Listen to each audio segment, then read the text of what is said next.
610, 1240, and 1470. The Talk of Connecticut.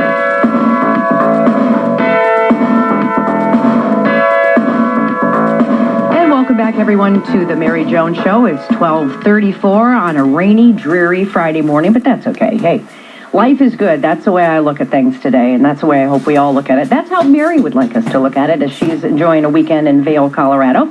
So we're here in studio, and our guest this half hour, and I apologize, I've been introducing you all morning as Rochelle Ripley Hawkwing. This is another Facebook story, because you and I, after how many years has it been since I've seen you? It's probably been at least 12 years since we saw each other. 12 years. Yeah, we worked together professionally with a great organization called MATCH, Mobilize Against Tobacco for Children's Health.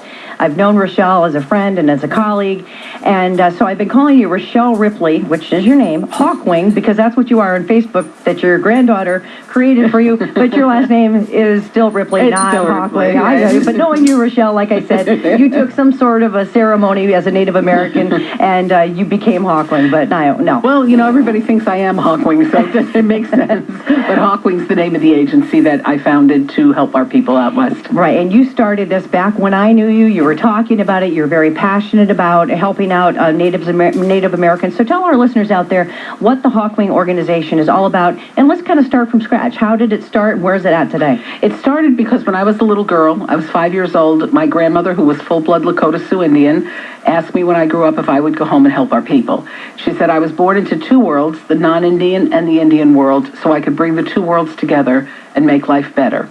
And I made her that promise when I was a little girl that I would do it. Of course, I had no idea what I was promising at the time, or but what you've that always meant. kept a promise. I kept my promise. She was the single most important person in my life for me.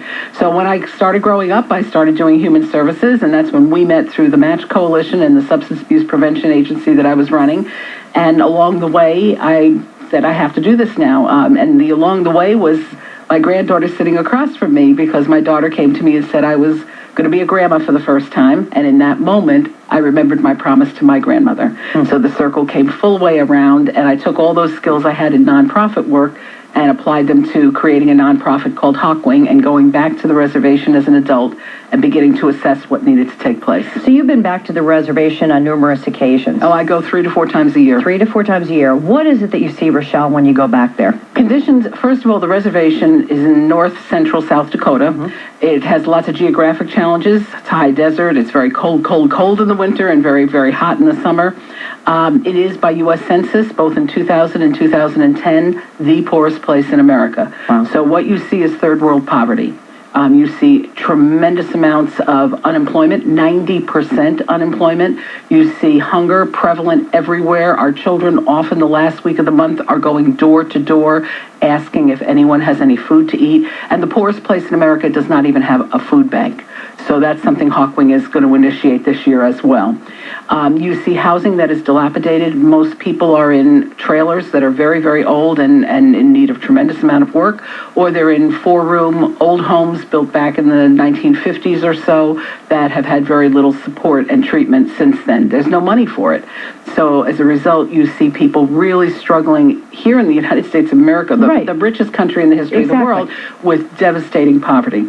And it's very, when you go there, you feel an immediate need to connect and see what can be done. And here we are, and not that there's anything wrong with this. You know, traveling and seeing stories on the news almost on a nightly basis of third world countries and the heartache and the hardship that they're up against. When right here in South Dakota, in the good old USA, you see situations like that. Well, that's the bad news. The good news is you're doing what you can to help them and to support them. And right now you're working on a toy drive. Correct. You said when you and I chatted that, you know, toiletries come to you or donated. You still need those. But, you know, everybody appreciates a good toothbrush and toothpaste. But don't all kids enjoy toys for Christmas, for the holidays? And what we bring is the only thing these children receive for the holidays. We have a trucking company out of Plainville, World Fulfillment Trucking, Pat and Dan Sackew, who donate 2 semi-tractor trailers to us a year so we can bring everything out, one now and one in the summer.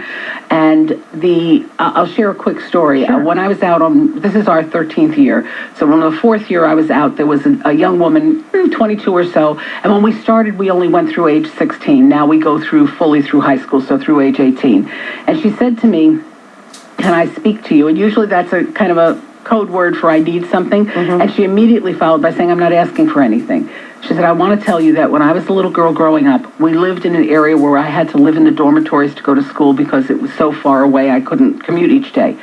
So we saw the one TV that was there. We saw Santa, and we understood that Santa brought toys to good girls and boys. But every Christmas morning when we got up, there was nothing for us. And she said, one year my uncle was up from Oklahoma. He had a job, and he had left something for each of us. And that day we had a toy. And she said, I spent the rest of that year trying to figure out what I did right so Santa would come back, but he never came back. She said, now when our children get up on Christmas morning, they know they're as good as any other child. That's why we need the toys. And we don't go overboard. Each child gets 2 toys, a medium to large toy and a smaller toy. Nothing electronic because they can't afford the batteries. And if it's plug-in, we never know which families currently have electricity or don't. Right. So we look for things like board games. Kids there are just like kids here. They want basketballs, footballs, soccer balls, arts. They're very big on arts, so drawing pads, charcoals, board games, because, again, we don't know where the electricity issues are. And we desperately need toys for toddlers and infants. And that seems counterintuitive, but people tend to start at elementary school with their donations, but we really try to get developmental toys into the hands of the moms and dads so they can have some things to work with their children. Well, that's fantastic. So if people are interested, if they want more information, you've got a website that people can go to donate, or they can contact you. Can you let our listeners know how they could do that? Right. You can go to www.hawkwing, not hawking, hawkwing.org, and you can contact me by phone or email through that. You can go, we have a PayPal account. If you want to make a cash donation, we can do that.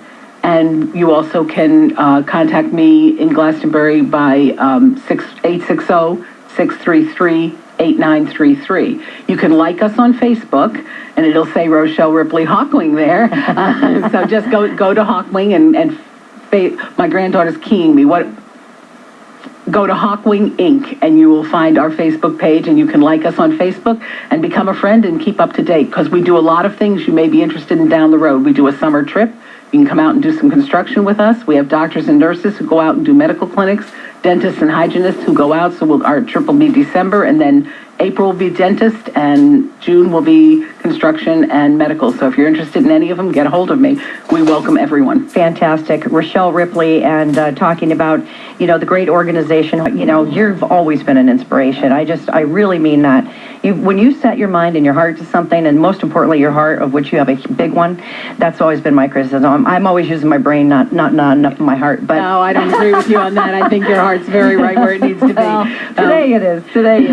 So, good luck to you. When do you, we talked about the toys that you need for Hawkwing, but I understand because of the transport and things, Christmas is not that many days away. Time is of the essence. Time is of the essence. We would like all new toys in by November 8th. If you're doing cash donations, just keep those coming. They're all tax deductible. We're a nonprofit. Those can come right through through the holidays. But for the toys, we have to sort them, and we pack by individual child. We pack for 2,600 children individually. So we need the time to do that. Our truck will leave Connecticut on December 8th. So we really need those toys in as soon as possible.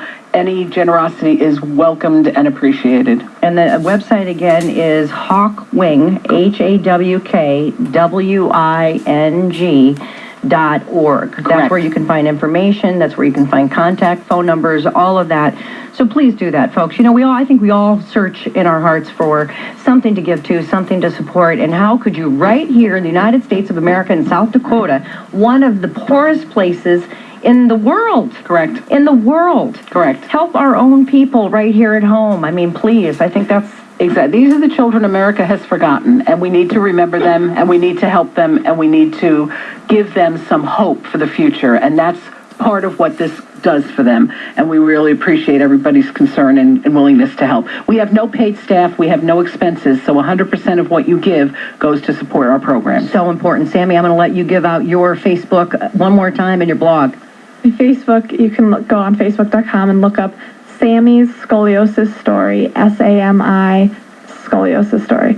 and The then, extra S. yeah, with Sammy's with an, another S at the end. Okay, and you can also go on NBC30's website, and you Yep. can click on the link there to see Sammy's story, which aired last night. And also YouTube, you can search on there for my Okay, and video. and it was Amy Parmenter. Amy Parmenter, who did the story. I love Amy. She's Yeah, such she's a great awesome. reporter. So thank you both. Thank you for being in having the studio. us. Thank you. Thank you. All right, coming up next, we've got Freddie Hoffman. She's going to be in the hot seat here in the studio. Ann Baldwin in for Mary Jones on the Mary Jones Show on the Talk of Connecticut. Back after this.